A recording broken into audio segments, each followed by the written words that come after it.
"I hope my son will amount to more than a thief or a plunderer, Borgin," said Mr. Malfoy coldly, and Mr. Borgin said quickly, "No offence, sir, no offence meant." "Though if his school marks don't pick up," said Mr. Malfoy, more coldly still, "that may indeed be all he is fit for." "It's not my fault," retorted Draco. "The teachers all have favourites, from that Hermione Granger." "I would have thought you'd be ashamed that a girl of no wizard family beat you in every exam," snapped Mr. Malfoy. "Ha!" said Harry under his breath, pleased to see Draco, looking both abashed and angry. "It's the same all over," said Mr. Borgin in his oily voice. "Wizard blood is counting for less everywhere." "Not with me," said Mr. Malfoy, his long nostrils flaring. "No, sir, nor with me, sir," said Mr. Borgin with a deep bow.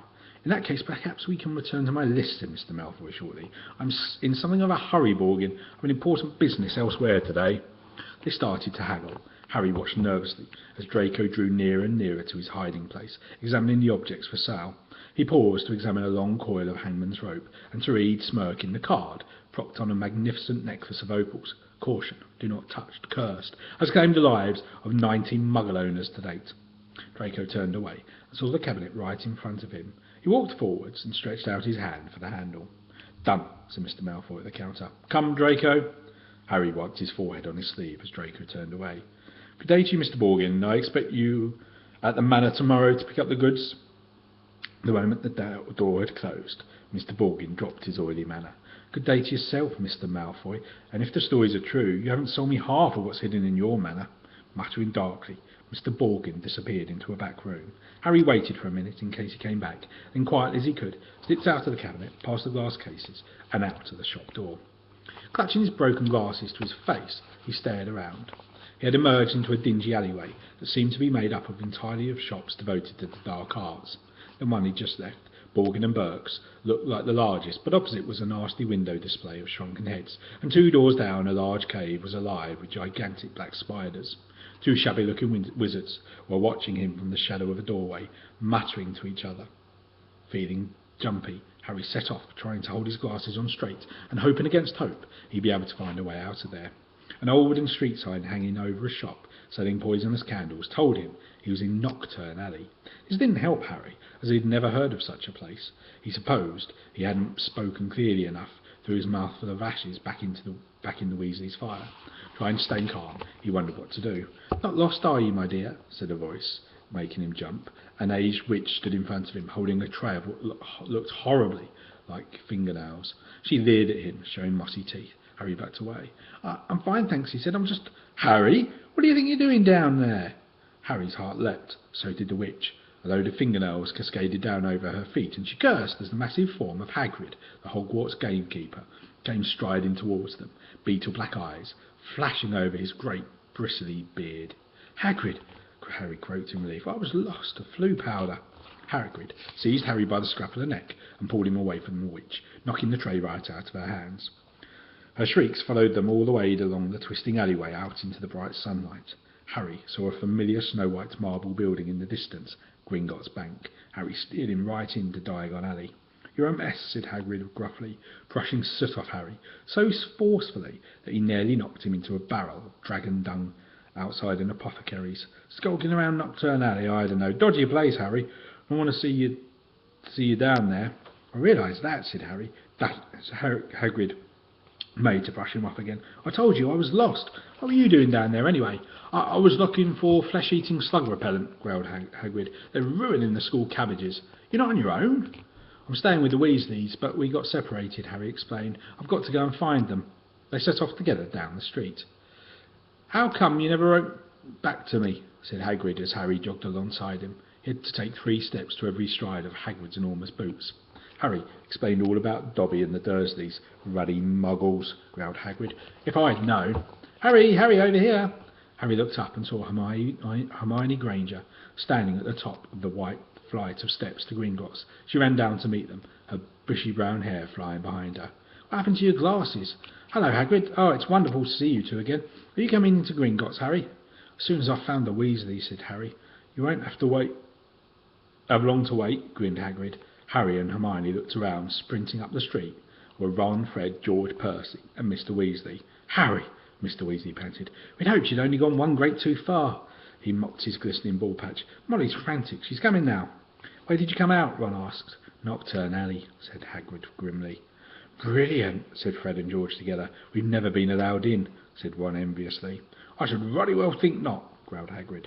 Mrs. Weasley now came galloping into view, her handbag swinging wildly in one hand, Ginny just clinging on to the other.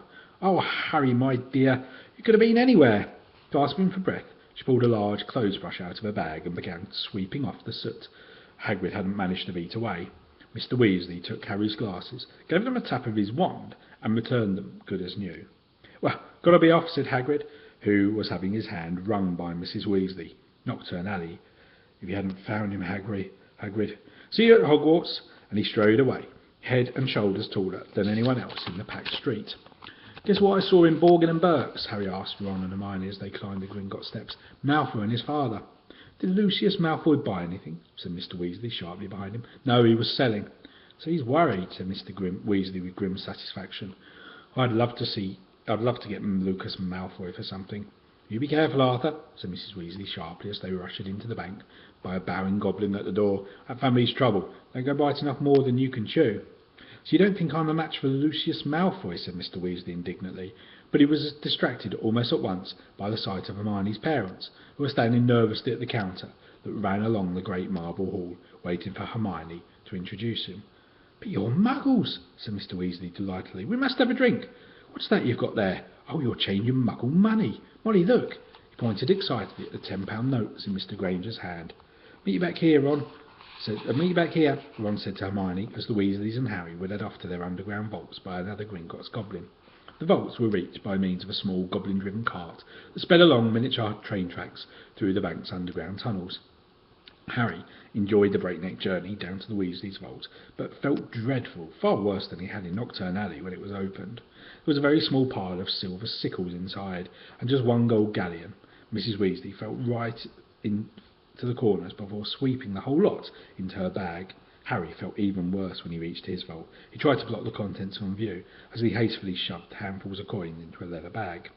Back outside on the marble steps, they all separated. Percy muttered vaguely about needing a new quill. Fred and George had spotted their friend from Hogwarts, Lee Jordan. Mrs. Weasley and Ginny were going to a second-hand robe shop, and Mr. Weasley was insisting on taking the Grangers off to the Leaky Cauldron for a drink.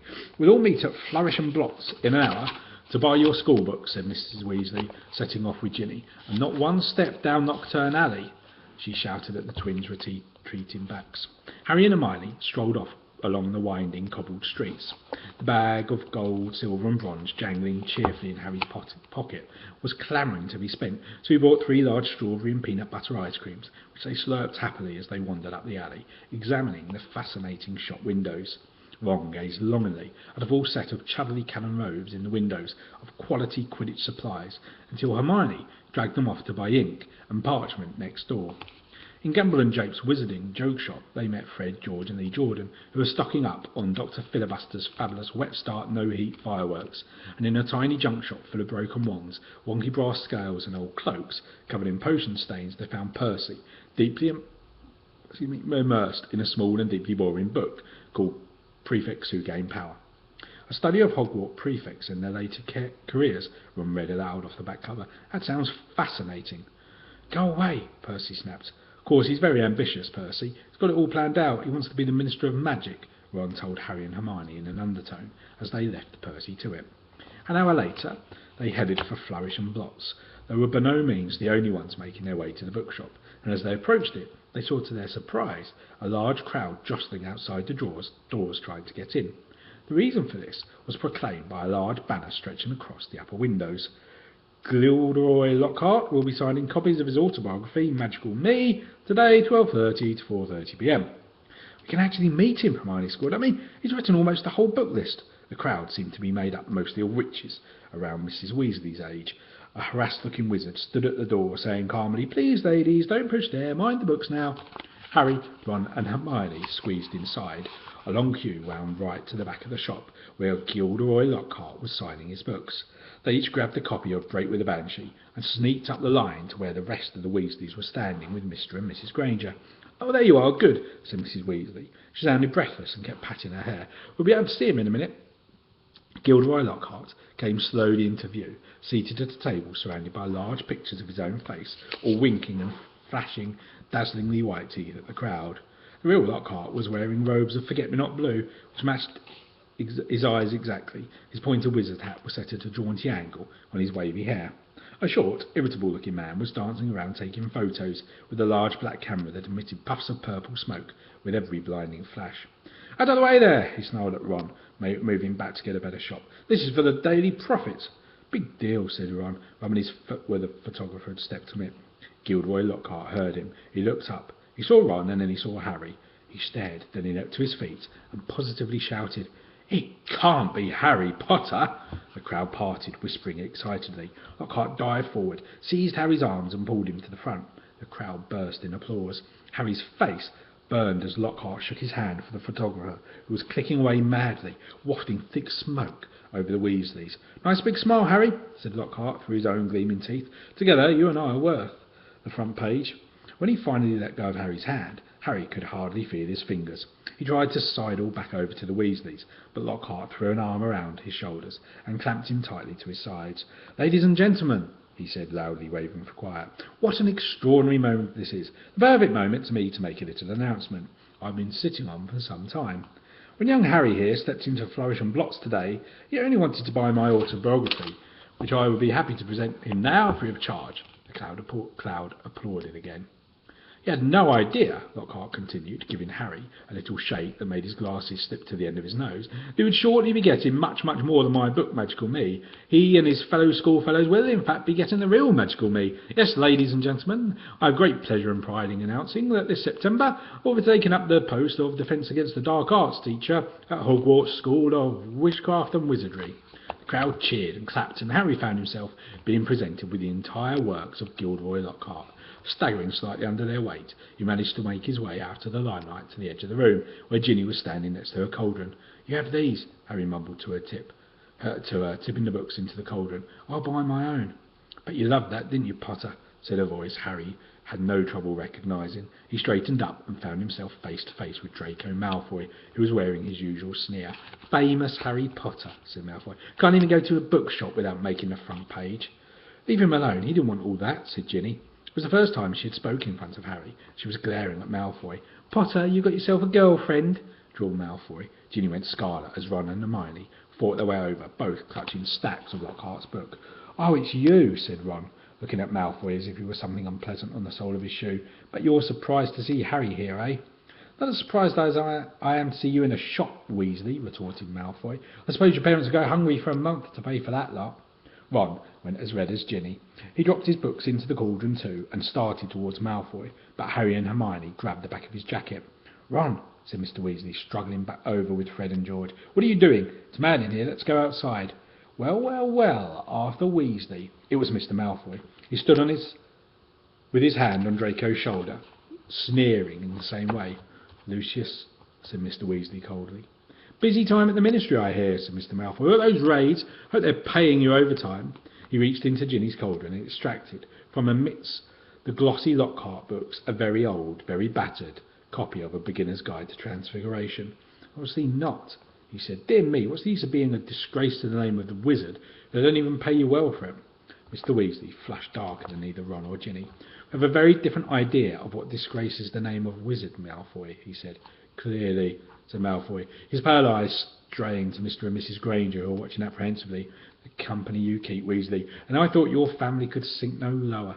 There was a thud of metal as Ginny's cauldron went flying. Mr. Weasley had thrown himself at Mr. Malfoy, knocking him backwards into a bookshelf. Dozens of heavy spell books came thundering down on all their heads. There was a yell of "Get him, Dad!" from Fred or George. Mrs. Weasley was shrieking, "No, Arthur, no!"